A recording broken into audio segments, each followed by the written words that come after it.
మానేరు ఉపనది, గోదావరి యొక్క ఉపనది. ఇక్కడ ఇప్పలపల్లి గ్రామం, అవతల పెద్దపల్లి జిల్లా, నేనున్న వైపు కరీంనగర్ జిల్లా. పెద్దపల్లి జిల్లా మంచిరామి గ్రామం, సుల్తానాబాద్ మండలం అవతల వైపు. ఇక్కడ ఇసుక తవ్వకాలు మానేరు డ్యాంలో, పైన ఎగువన అలుగునూరు, మానకొండూరు, లోయర్ మానేరు డ్యామ్ ఉంది. ఇది ఇప్పలపల్లి గ్రామం ఇటువైపు. ఇది చల్లూరు గ్రామం. కింద ఒక చెక్ డ్యామ్ ఉంది, చల్లూరు చెక్ డ్యామ్. దీనిపైన ఇసుక తవ్వకాల కోసం అనుమతించారా ప్రభుత్వం? సిల్ట్ తవ్వకాల కొరకు అనుమతించారా? సిల్ట్ తీసుడు, ఇసుక తీసుడు రెండు ఉన్నాయా? ఈ విషయాలు తెలుసుకోవడానికి ఇక్కడికి వచ్చాం.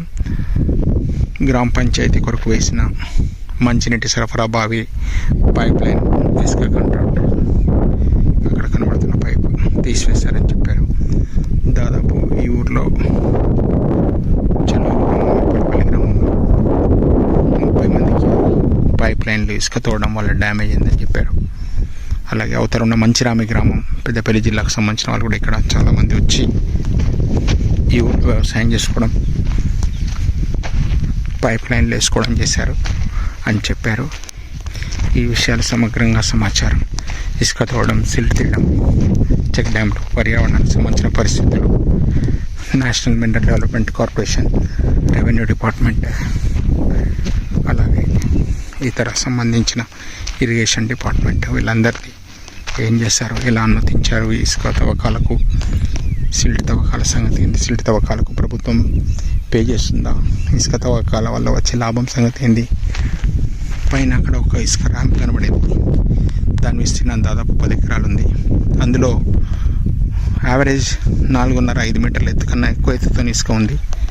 అంటే 10 ఎకరాలు 40,000 క్యూబిక్ మీటర్లు, 1 మీటర్ ఎత్తుంటేనే వస్తుంది. 4 మీటర్లు 1,60,000 క్యూబిక్ మీటర్లు. మరి వీళ్ళు చెప్తున్న ప్రకారం ఇక్కడ ఎంటైర్ ఈ యాక్టివిటీ మొత్తానికి కాంట్రాక్టర్కు 1,86,400 క్యూబిక్ మీటర్లకి పర్మిషన్ ఇచ్చారని చెప్పారు ప్రభుత్వం వర్క్ ఆర్డర్. మరి ఇక్కడేమో పైన పోసిన కుప్ప ఒకటే ఇప్పుడు అంత కనబడుతుంది. ఇంకా చాలా కుప్పలు, ఇక్కడ ఇసుక కుప్పలు పుష్కలంగా ఉన్నాయి. మరి వీళ్ళకు లెక్కలు తెలియదా, కావాలని చేస్తున్నారా, ఇలా మతలబ్ ఏముందా తెలుసుకోవాలి. ఈ విషయాలు తెలుసుకోవడానికి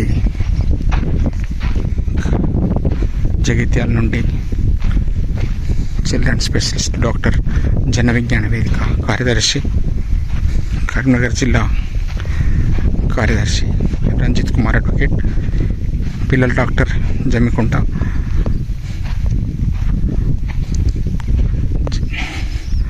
రాష్ట్ర మానవ హక్కుల సంఘం కార్యదర్శి గారు, రైతు సంఘం, తెలంగాణ రైతు సమస్యల సాధన సమితి ముదిమడుగుల మల్లన్న గారు, ఈ 3 సంఘాల్లో పనిచేసే రాజు గారు నాతో కలిసి వచ్చారు. ఈ విషయాలు తెలుసుకోవడానికి ఇక్కడికి వచ్చాం.